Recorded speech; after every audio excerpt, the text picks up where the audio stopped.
नमो भगवते वासुदेवाय नमः। ओम नमः शिवाय।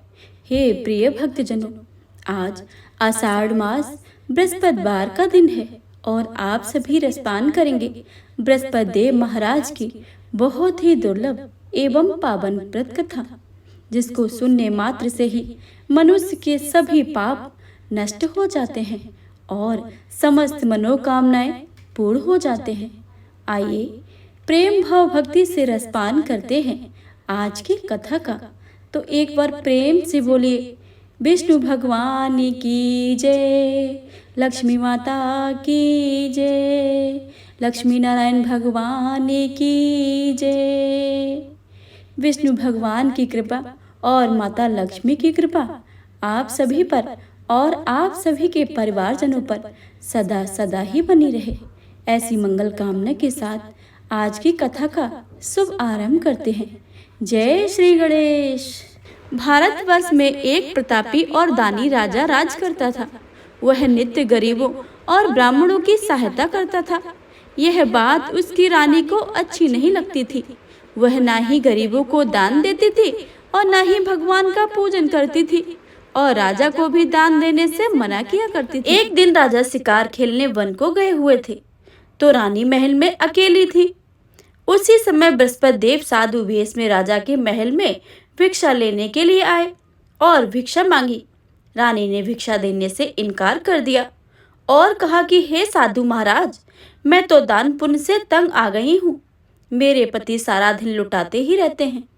मेरी इच्छा है कि हमारा धन नष्ट हो जाए, फिर ना रहेगा बांस और ना ही बजेगी बांसुरी। साधु महाराज ने कहा कि देवी, तुम तो बड़ी ही विचित्र हो। धन संतान तो सभी चाहते हैं, पुत्र और लक्ष्मी तो पापी के घर में भी होनी चाहिए। यदि तुम्हारे पास अधिक धन है तो भूखे को भोजन दो, प्यासे के लिए प्याऊ बनवाओ, मुसाफिरों के लिए धर्मशाला खुलवाओ। जो निर्धन अपनी कुंवारी कन्याओं का विवाह नहीं कर सकते, उनका विवाह करा दो। ऐसे और कई काम हैं जिनके करने से तुम्हारा यश लोक और परलोक में फैलेगा। परंतु रानी पर उपदेश का तो कोई प्रभाव ही न पड़ा। वह बोली, महाराज, आप मुझे कुछ न समझाएं। मैं ऐसा धन नहीं चाहती हूँ जो हर जगह बांटती फिरूं। साधु ने उत्तर दिया, यदि तुम्हारी ऐसी इच्छा है तो तथास्तु। तुम ऐसा करना कि बृहस्पतिवार के दिन को घर को लीपकर पीली मिट्टी में अपना सिर धोकर स्नान करना, भट्टी चढ़ाकर कपड़े धोना। ऐसा करने से आपका सारा धन नष्ट हो जाएगा। इतना कहकर वह साधु महाराज वहां से तो अलोप हो गए। साधु के अनुसार कई बातों को पूरा करते हुए रानी को केवल 3 बृहस्पति ही बीते थे कि उसकी समस्त धन संपत्ति नष्ट हो गई। भोजन के लिए राजा का परिवार तरसने लगा था। तब एक दिन राजा ने रानी से बोला कि हे रानी, तुम यहीं रहो, मैं दूसरे देश को जाता हूँ, क्योंकि यहाँ पर सभी लोग मुझे जानते हैं, इसलिए मैं कोई छोटा कार्य नहीं कर सकता हूँ। ऐसा कहकर राजा परदेश चला गया। वह वहाँ जंगल से लकड़ी काट कर लाता और शहर में बेचता। इस तरह वह अपना जीवन व्यतीत करने लगा। इधर राजा के परदेश जाते ही रानी और दासी दुखी रहने लगे। एक बार जब रानी और दासी को 7 दिन तक भोजन के बिना रहना पड़ा तो रानी ने अपनी दासी से कहा कि हे दासी, पास ही के नगर में मेरी बहन रहती है, वह बड़ी ही धनवान है। तू उसके पास जा और कुछ लेकर आ ताकि थोड़ी गुजर बसर हो जाए। दासी रानी की बहन के पास गई। उस दिन गुरुवार था और रानी की बहन उस समय बृहस्पतिवार की कथा सुन रही थी। दासी ने रानी की बहन को अपनी रानी का संदेश दिया, लेकिन रानी की बड़ी बहन ने कोई उत्तर ही नहीं दिया। जब दासी को रानी की बहन ने कोई उत्तर नहीं दिया तो वह बड़ी ही दुखी हो गई और क्रोध भी आया। दासी ने वापस आकर रानी को सारी बातें बता दी। सुनकर रानी ने अपने भाग्य को कोसा। उधर रानी की बहन ने सोचा कि मेरी बहन की दासी आई थी, परंतु मैं उससे नहीं बोली, इससे वह बहुत दुखी हुई होगी। कथा सुनकर और पूजन समाप्त करके वह अपनी बहन के घर गई और कहने लगी, हे बहन, मैं बृहस्पतिवार का व्रत कर रही थी। तुम्हारी दासी मेरे घर आई थी, परंतु जब तक कथा होती है तब तक ना ही उठते हैं और ना ही बोलते हैं। इसलिए मैं नहीं बोली। कहो दासी क्यों गई थी? रानी बोली, बहन तुमसे क्या छिपाऊं, हमारे घर में खाने तक को अनाज नहीं था। ऐसा कहते कहते रानी की आंखें भर आईं। उसने दासी समेत पिछले 7 दिनों से भूखे रहने की बात कही। अपनी बहन को विस्तार पूर्वक सुनाकर कहा। रानी की बहन बोली, देखो बहन, भगवान बृहस्पति देव सबकी मनोकामनाओं को पूर्ण करते हैं। देखो शायद तुम्हारे घर में अनाज रखा हो। पहले तो रानी को विश्वास ही नहीं हुआ, पर रानी के बहन के आग्रह करने पर उसने अपने दासी को अंदर भेजा तो उसे सचमुच अनाज से भरा एक घड़ा मिला। यह देखकर दासी को बड़ी ही हैरानी हुई। दासी रानी से कहने लगे कि हे रानी, जब हमको भोजन नहीं मिलता है तो हम व्रत ही तो करते हैं, इसलिए क्यों ना इनसे व्रत और कथा की विधि पूछ ली जाए ताकि हम भी व्रत कर सके। तब रानी ने अपनी बहन से बृहस्पतिवार व्रत के बारे में पूछा। उसकी बहन ने बताया, बृहस्पतिवार के व्रत में चने की दाल और मुनक्का से विष्णु भगवान की केले के जड़ में पूजन करें तथा दीपक जलाएं, व्रत कथा सुने और पीला भोजन ही करें। इससे बृहस्पति देव महाराज प्रसन्न हो जाते हैं। व्रत और पूजन विधि बताकर रानी की बहन अपने घर को लौट गई। 7 दिन के बाद जब गुरुवार आया तो रानी और दासी ने व्रत रखा। घुड़साल से चना लाकर और गुड़ लेकर आए, जिससे केले की जड़ तथा विष्णु भगवान का पूजन किया। अब पीले भोजन कहाँ से आए? इस बात को लेकर दोनों बहुत दुखी थी। चूंकि उन्होंने व्रत रखा था इसलिए बृहस्पति देव उनसे प्रसन्न थे। इसलिए वे एक साधारण व्यक्ति का रूप धारण करके 2 थाली में सुंदर पीला भोजन दासी को दे गए।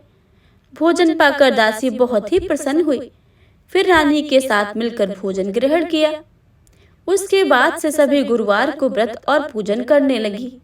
बृहस्पति देव भगवान की कृपा से उनके घर में फिर से धन संपत्ति आ गई, परंतु रानी फिर से पहले की तरह आलस्य करने लगी। अब दासी बोली, देखो रानी, तुम पहले भी इस प्रकार आलस्य करती थी। तुम्हें धन रखने में कष्ट होता है, इस कारण सभी धन नष्ट हो गया था। और अब भगवान विष्णु ने हमें कृपा से धन मिला है, तो फिर क्यों आलस्य होता है? रानी को समझाते हुए दासी कहती है कि बड़ी मुसीबतों के बाद हमने यह धन पाया है, इसलिए हमें दान पुण्य करना चाहिए, भूखे मनुष्य को भोजन कराना चाहिए और धन का शुभ कार्यों में खर्च करना चाहिए, जिससे तुम्हारे कुल का यश बढ़ेगा, स्वर्ग की प्राप्ति होगी और पितृ भी प्रसन्न होंगे। दासी की बात मानकर रानी अपना धन शुभ कार्यों में खर्च करने लगी, जिससे पूरे नगर में उसका यश फैलने लगा। एक दिन राजा बहुत दुखी होकर जंगल में एक पेड़ के नीचे आसन जमाकर बैठ गए। वह अपनी दशा को याद करके व्याकुल होने लगे। बृहस्पतिवार का दिन था। एकाएक उसने देखा कि निर्जन वन में एक साधु प्रकट हुए। वह साधु वेश में स्वयं बृहस्पति देवता ही थे। लकड़हारे के सामने आकर बोले कि हे लकड़हारे, इस सुनसान जंगल में तू चिंतामग्न क्यों बैठा है? लकड़हारे ने दोनों हाथ जोड़कर प्रणाम किया और उत्तर दिया, हे महात्मा जी, आप सब कुछ जानते हैं, मैं क्या कहूँ? यह कहकर रोने लगा और साधु को अपनी आत्मकथा सुनाई। महात्मा जी ने कहा कि तुम्हारी स्त्री ने बृहस्पति के दिन भगवान की निरादर किया था, जिसके कारण रुष्ट होकर उन्होंने तुम्हारी यह दशा की है। अब तुम चिंता को दूर करके मेरे कहने पर चलो तो तुम्हारे सारे कष्ट दूर हो जाएंगे और भगवान पहले से भी अधिक धन संपत्ति देंगे। तुम बृहस्पति के दिन कथा किया करो, 2 पैसे की चना मुनक्का लाकर उसका प्रसाद बनाओ और शुद्ध जल में लोटे में शक्कर मिलाकर अमृत तैयार करो। कथा के पश्चात अपने सारे परिवार और सुनने वाले प्रेमियों में अमृत व प्रसाद बांटकर आप भी ग्रहण करो। ऐसा करने से भगवान तुम्हारी सभी मनोकामनाएं पूरी करेंगे। साधु के ऐसे वचनों को सुनकर लकड़हारा बोला, हे प्रभु, मुझे लकड़ी बेचकर इतना पैसा नहीं मिलता है जिससे भोजन के उपरांत कुछ बचा सकूं।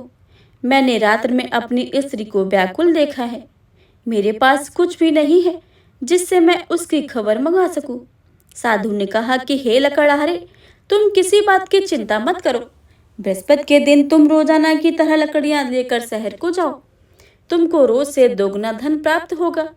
जिससे तुम भली भांति भोजन कर लोगे और बृहस्पति देव की पूजन का सामान भी आ जाएगा। इसके पश्चात लकड़हारा बोला कि हे बृहस्पति देव, मुझे तो बृहस्पतिवार की पूजा के बारे में कुछ भी नहीं पता है, अतः आप व्रत की विधि और कथा के बारे में बताकर मुझ पर अति कृपा करें। उसके बाद बृहस्पति देव महाराज जी लकड़हारे से बोले कि हे लकड़हारे, मैं तुम्हें बृहस्पतिवार की प्राचीन कथा का वर्णन करता हूँ। तुम ध्यान लगाकर पूरे प्रसन्न मन चित्त से पूरा सुनो। प्राचीन काल में एक ब्राह्मण रहता था। वह निर्धन था, उसके कोई संतान नहीं थी। उसकी स्त्री बहुत मलिनता के साथ रहती थी। वह स्नान न करती, किसी देवता का पूजन न करती। इससे ब्राह्मण देवता बड़े ही दुखी थे। बेचारा बहुत कुछ कहते थे, किंतु उसका कुछ परिणाम न निकला। भगवान की कृपा से ब्राह्मण के स्त्री के कन्या रूपी रत्न पैदा हुई। कन्या बड़ी होने पर प्रातः स्नान करके विष्णु भगवान का जाप व बृहस्पतिवार का व्रत करने लगी। अपने पूजन पाठ को समाप्त करके विद्यालय जाती तो अपनी मुट्ठी में जौ भर के ले जाती और पाठशाला के मार्ग में डालती जाती। तब ये जौ स्वर्ण के हो जाते। लौटते समय उनको बीन कर घर ले आती थी। एक दिन वह बालिका सूप में उस जौ के दाने को फटक कर साफ कर रही थी। उसके पिता ने देख लिया और कहा कि हे बेटी, सोने के जौ के लिए सोने का सूप होना चाहिए। दूसरे दिन बृहस्पतिवार था। इस कन्या ने व्रत रखा था और बृहस्पति देव से प्रार्थना करके कहा कि मैंने आपकी पूजा सच्चे मन से की हो तो मेरे लिए सोने का सूप दे दो। बृहस्पति देव ने उसकी प्रार्थना स्वीकार कर ली। रोजाना की तरह वह कन्या जौ फैलाती हुई जाने लगी। जब लौटकर जौ बीन रही थी तो बृहस्पति देव की कृपा से सोने का सूप मिला। उसे वह घर लेकर आई और उसमें जौ साफ करने लगी, परंतु उसकी माँ का वही ढंग रहा। एक दिन की बात है कि वह कन्या सोने के सूप में जौ फटक रही थी। उस समय उस शहर का राजपुत्र वहां से होकर निकला। इस कन्या के रूप और कार्य को देखकर मोहित हो गया तथा अपने घर जाकर भोजन तथा जल त्याग कर उदास होकर लेट गया। राजा को इस बात का पता लगा तो अपने प्रधानमंत्री के साथ उसके पास गए और बोले कि हे बेटे, तुम किस बात का कष्ट है? किसने तुम्हारा अपमान किया है अथवा और क्या कारण हो, वो मुझसे कहो। मैं तुम्हें प्रसन्न करने के लिए सब पूर्ण करूँगा। अपने पिता की राजकुमार ने बातें सुनी तो वह बोला, मुझे आपकी कृपा से किसी बात का दुख नहीं है। किसी ने मेरा अपमान नहीं किया है, परंतु मैं उस लड़की से विवाह करना चाहता हूँ जो सोने के सूप में जौ साफ कर रही थी। यह सुनकर राजा आश्चर्य में पड़ा और बोला कि हे बेटा, इस तरह की कन्या का पता तुम ही लगाओ, मैं उसके साथ तुम्हारा विवाह अवश्य ही करवा दूंगा। राजकुमार ने उस लड़की के घर का पता लगवाया। तभी मंत्री उस लड़की के घर गए और ब्राह्मण देवता को सभी हाल बतलाया। ब्राह्मण देवता राजकुमार के साथ अपनी कन्या का विवाह करने के लिए तैयार हो गए तथा विधि विधान के अनुसार ब्राह्मण की कन्या का विवाह राजकुमार के साथ हो गया। कन्या के घर से जाते ही पहले की भांति उस ब्राह्मण देवता के घर में गरीबी का निवास हो गया। अब भोजन के लिए भी बड़ी मुश्किल से अन्न मिलता था। एक दिन दुखी होकर ब्राह्मण देवता अपनी पुत्री के पास गए। बेटी ने पिता की दुखी अवस्था को देखकर और अपनी माँ का हाल पूछा। तब ब्राह्मण ने सभी हाल कहा। कन्या ने बहुत सा धन अपने पिता को विदा करके दे दिया। इस तरह ब्राह्मण का कुछ समय सुखपूर्वक तो बीत गया। कुछ दिन के बाद फिर वही हाल हो गया। ब्राह्मण फिर अपनी कन्या के यहाँ गया और सारा हाल लड़की को बोला। लड़की ने कहा कि हे पिताजी, आप माताजी को यहाँ ले आओ, मैं उसे विधि बता दूंगी जिससे सारी गरीबी दूर हो जाएगी। वह ब्राह्मण देवता अपनी स्त्री को साथ लेकर पहुँचे तो अपनी माँ को समझाने लगी कि हे माँ, तुम प्रातः काल प्रथम स्नान का आदि करके विष्णु भगवान का पूजन करो तो सब दरिद्रता दूर हो जाएगी। परंतु उसकी माँ ने एक न मानी और प्रातः काल उठकर अपनी पुत्री के बच्चों का झूठन खा लिया। इससे उसकी पुत्री भी बहुत गुस्सा हुआ और एक रात को कोठरी में सभी सामान निकालकर और अपनी माँ को बंद करके ताला लगा दिया। प्रातःकाल उसे निकाला तथा स्नान आदि करा के पूजा पाठ करवाया तो उसकी माँ की बुद्धि ठीक हो गई और फिर प्रत्येक बृहस्पतिवार को व्रत रखने लगी। इस व्रत के प्रभाव से उसकी माँ बाप बहुत ही धनवान और पुत्रवान हो गए और बृहस्पति जी के प्रभाव से इस लोक में सुख पाकर अंत में स्वर्ग को प्राप्त हुए। इतना कहकर साधु अंतर्ध्यान हो गए। धीरे धीरे समय व्यतीत होने पर वही बृहस्पतिवार का दिन आया। लकड़हारा जंगल से लकड़ी काटकर किसी शहर में बेचने गया। उसे उस दिन अधिक पैसा मिला। राजा ने चना गुड़ आदि लाकर बृहस्पति का व्रत किया। उस दिन से उसके सभी कलेश दूर हो गए। परंतु जब दोबारा गुरुवार का दिन आया तो बृहस्पतिवार का व्रत करना ही भूल गया। इस कारण बृहस्पति भगवान नाराज हो गए। उस दिन उस नगर के राजा ने विशाल यज्ञ का आयोजन किया तथा शहर में यह घोषणा करवाई कि कोई भी मनुष्य अपने घर में भोजन न बनाए, ना ही आग जलावे। समस्त जनता मेरे यहाँ भोजन करने आवे। इस आज्ञा को जो ना मानेगा उसे फांसी की सजा दी जाएगी। इस तरह की घोषणा संपूर्ण नगर में करवा दी। राजा की आज्ञा अनुसार शहर के सभी लोग भोजन करने लगे, लेकिन लकड़हारा कुछ देर में पहुंचा।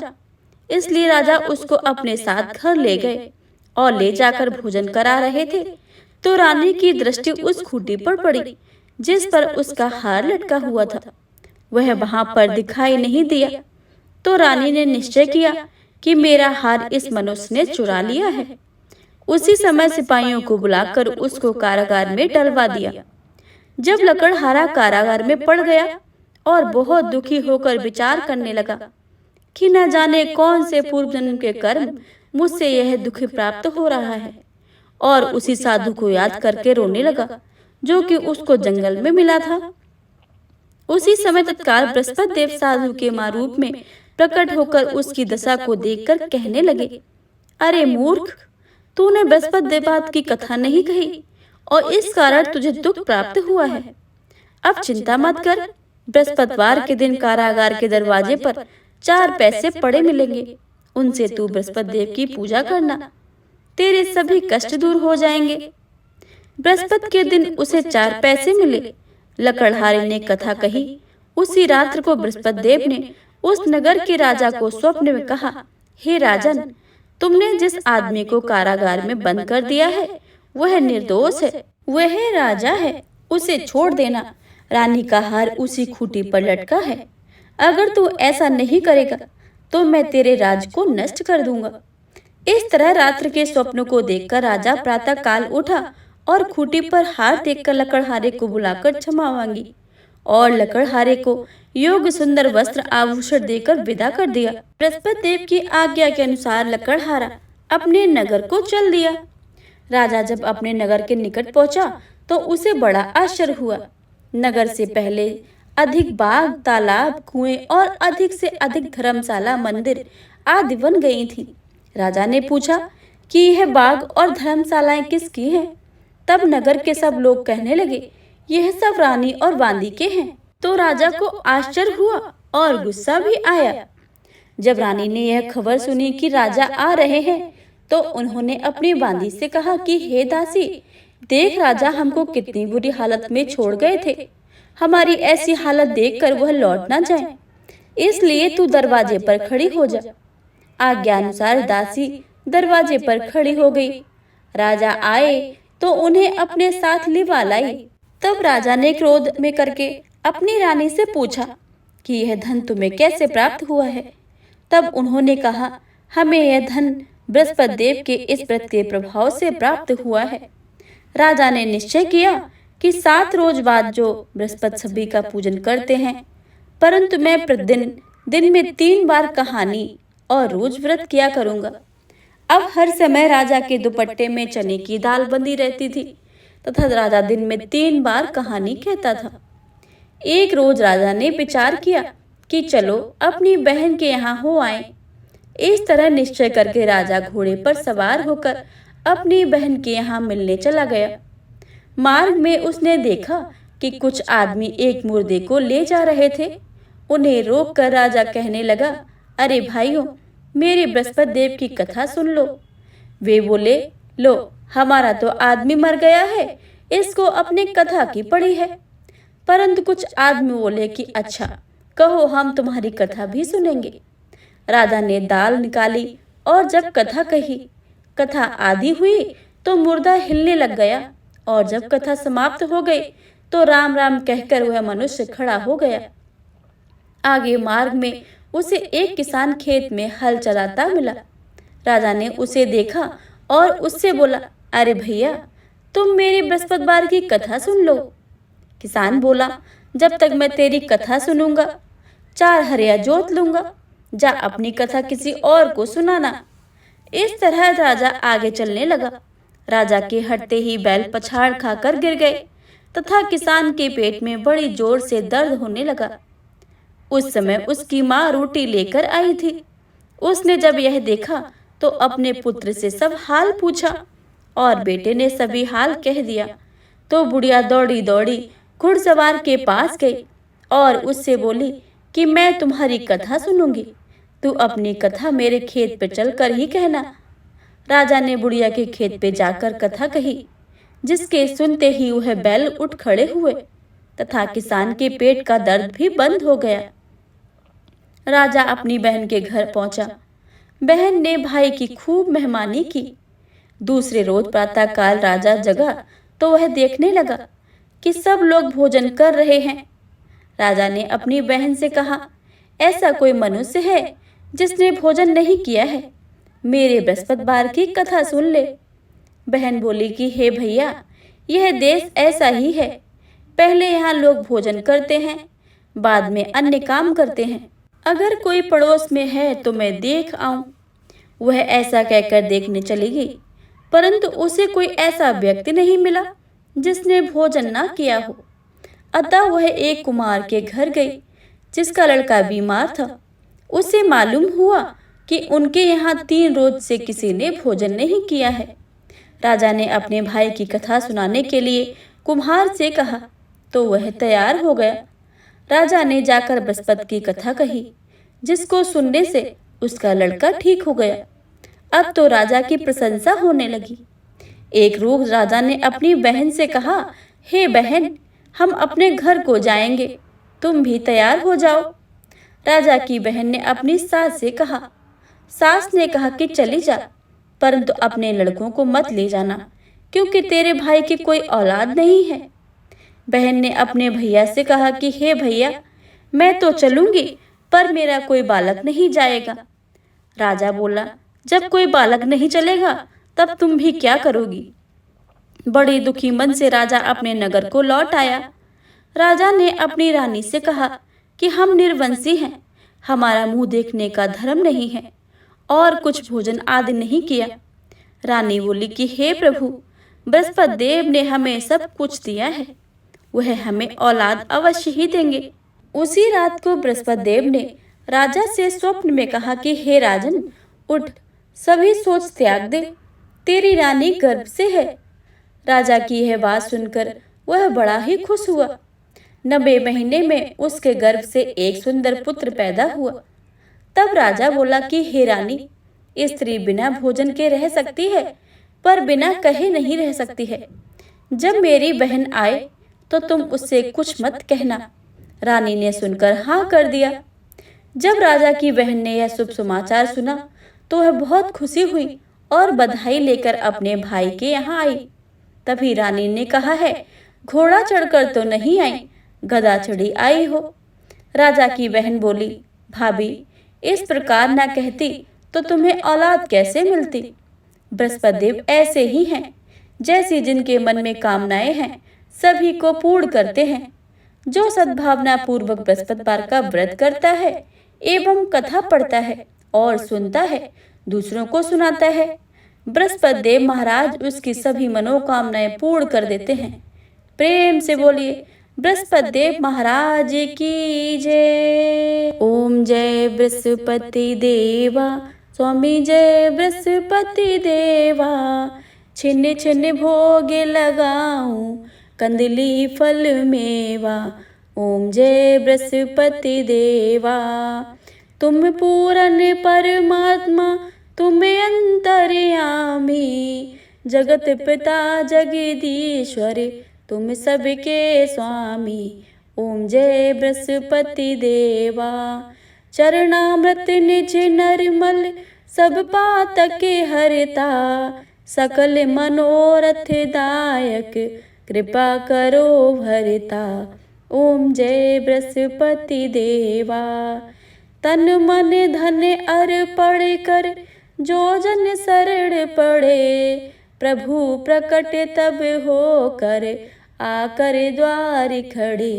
ओम जय बृहस्पति देवा। दीन दयाल दयानिध भक्तन हितकारी। पाप दोष सब हरता भव बंधन हारी। ओम जय बृहस्पति देवा। सकल मनोरथ दायक सब संशय तारो। विषय विकार मिटाओ संतन सुखकारी। ओम जय बृहस्पति देवा। जो कोई आरती तुम्हारी प्रेम सहित गावे। ज्येष्ठानंद बंद सो निश्चय पावे। ओम जय बृहस्पति देवा। प्रेम से बोलिए बृहस्पति देव महाराज की जय।